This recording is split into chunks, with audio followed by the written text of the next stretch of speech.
You said so many really special things there. And thanks for breaking down pedagogy for our listeners too, because when you're outside of the education system, you might not know what that means, right? So that's something that also could feel intimidating. You know, some of the moms that you're mentioning, they feel like they don't have any power, and they feel like, you know, their role isn't as powerful and important as it genuinely is. And I love that you're using, you know, your book and your instructional practice to, you know, basically impart that confidence, because sometimes it's just a lack of confidence. It's been eroded.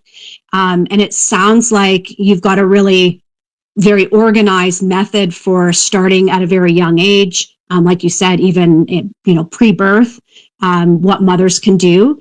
And what themes do you think, you know, what main messages do you think that readers will come away with after giving this book a chance? The biggest theme I want any reader to walk away with, particularly mom, is that the reading achievement gap starts at home, not at school. And then to take that theme and then apply it wholeheartedly to create a space at home where literacy can thrive. So we have an organized space where reading is a routine. It's not a chore. It's not a, oh my God, bring the book. It's yeah, today we're going to read, or what book do you want to read today? Or today we're going to read this poem. You know, mom is aware of the power of language, her language in her child's life, to help grow children as readers exponentially. The more words children know, the better readers they can be. The second theme I'm hoping readers will walk away with is that the reading achievement gap has existed for over 5 decades, and I strongly believe it will not close. Okay, this has been documented in the data since at least 1970, and why hasn't the reading achievement gap closed? Why?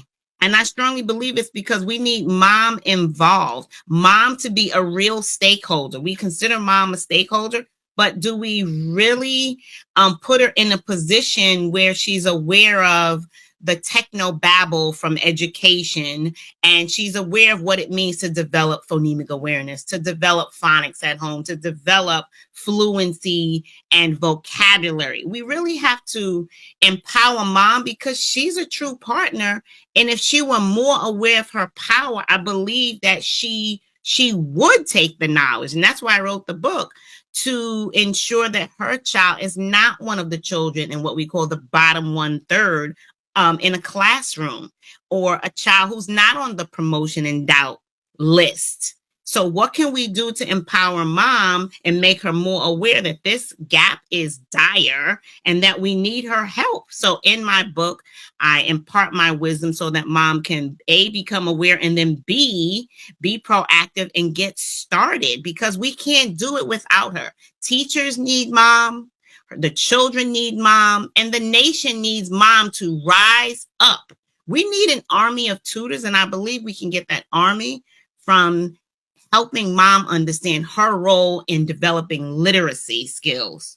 And the last theme is, I strongly believe that we need an army of tutors, and I want to call this army, this movement that I'm creating, this group of women, syllable division queens. We have too many children in grades K through 12 who get stuck on words. I call these words tricky words.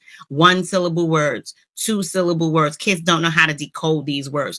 3-syllable words, 4 and 5-syllable words.